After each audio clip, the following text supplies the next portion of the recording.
Okay, I'm Anita Martin. I'm a tutor with the Community Education Department.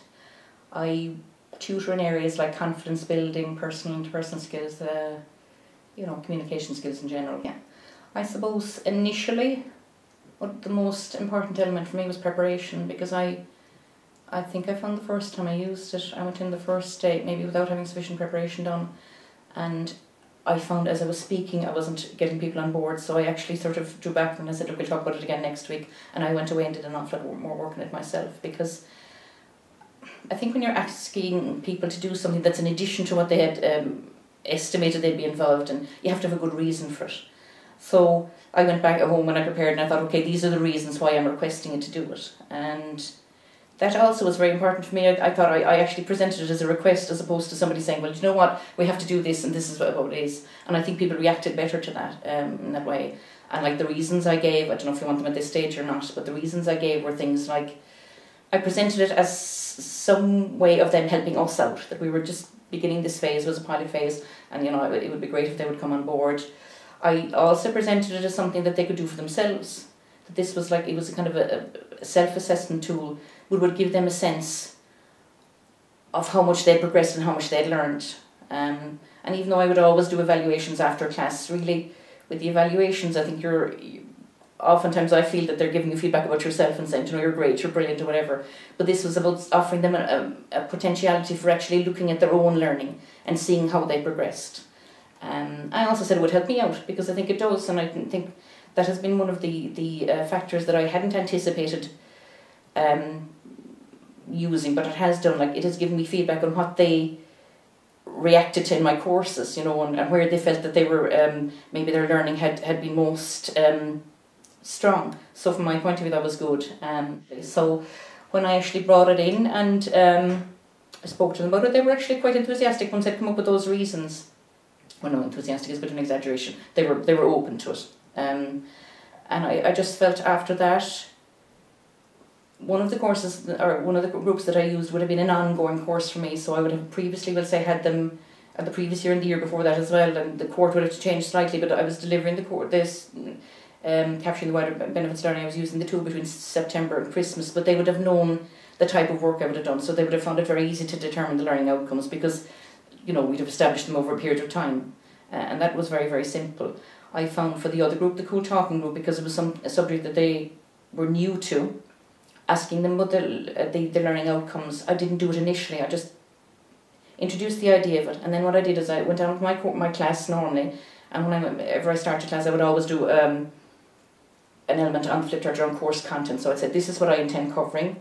I don't know what you think about it. Is there something else that you thought I would cover, or that you'd like me to cover? And we'd come to a discussion on that. So only when I'd done that, then would I say, okay, well, can we come back now and say, what do you think, in the light of the course content, what do you think your learning outcomes would be?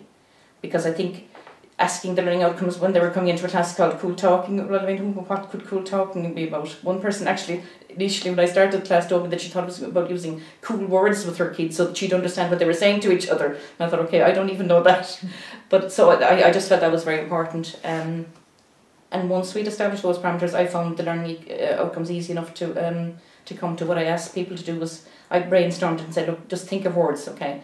And I said, okay, well, I'll take the words and I'll take them and I'll put them together myself into sentences, and you can see if you agree with them. I also said that, look, if I find there's an area of the course that hasn't been covered that I think is vital, I'll put in learning outcome as well if they were okay with it and they all agreed.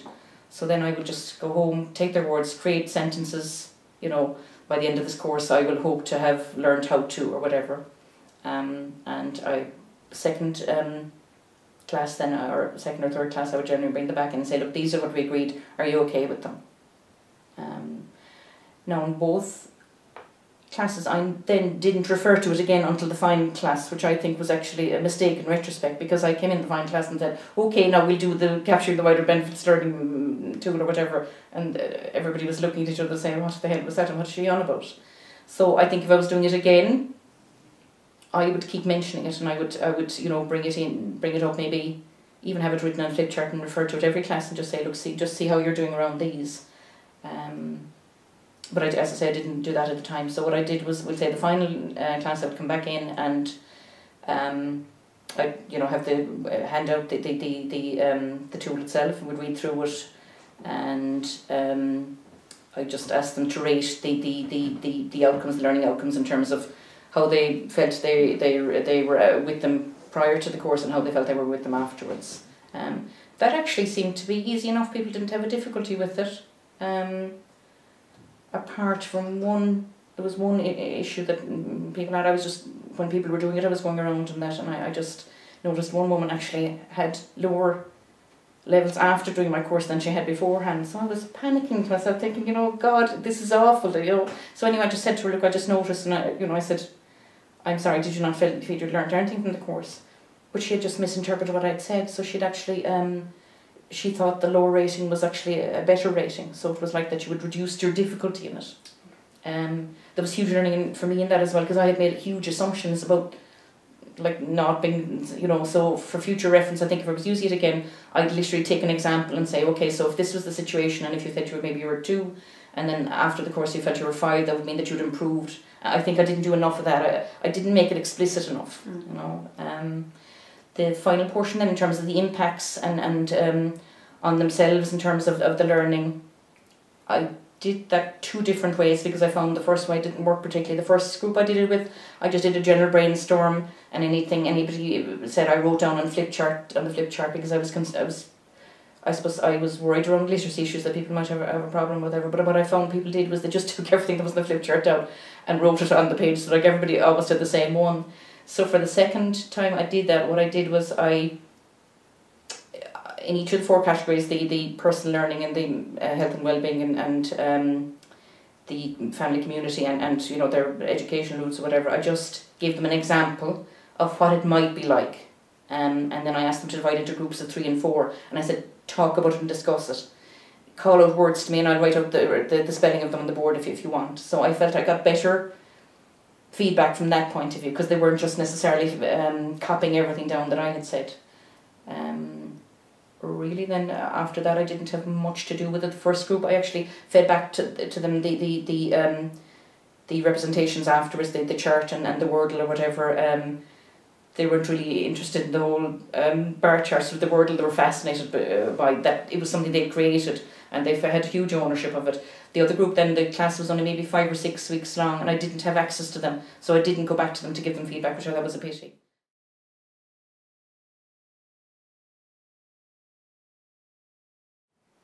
What I actually was really pleased about with it was that sometimes when I do my evaluation, I don't do personal evaluations when I come to the end of the course, because people are so keen, to tell you you're great and everything. They'll always give you a 10 or say you're brilliant or whatever.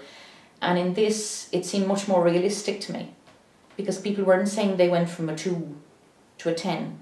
They were saying, maybe I went from 2 to a 5, or if I was a 3, yeah, maybe I might be a 6 now. So from my point of view, I was delighted, because it seemed to me that it was more of an accurate reflection of the learning that they felt they had done.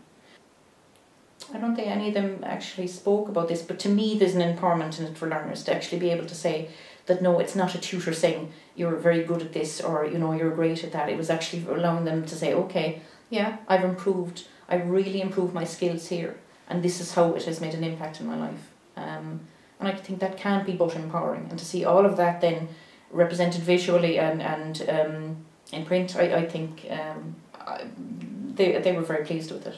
Brilliant.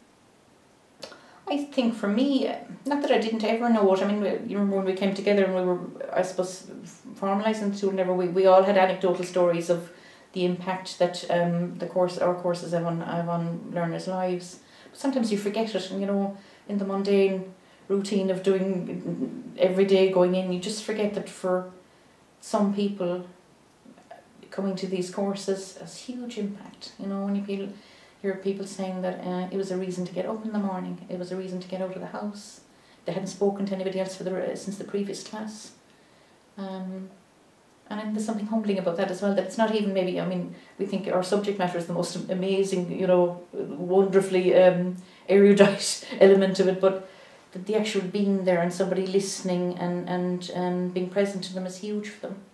And that was a huge thing for me. It was like a reminder, a nice reminder of that.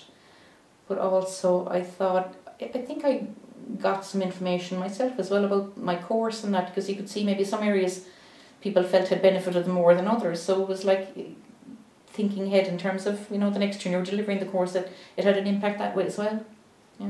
So from that point of view, I felt it was beneficial for me. And I liked as well that I suppose maybe it's just a personality thing, I don't like to have something like that enforced upon me. But I thought because there was the consultation process with tutors, that we were very much involved in it. And in a sense, it didn't even come from us, it came from learners' words, because we created I think you, in conjunction with everybody else, created those areas of the wider benefits of learning areas around stories that had been told and anecdotes that were available to us. So there was a connection for learner and tutor in it. And it was like, for me, it's easier to use that way. I prefer something that I've been involved in, that I know the ethos of, and I know the provenance of, and I understand the functioning of it, rather than here, use this.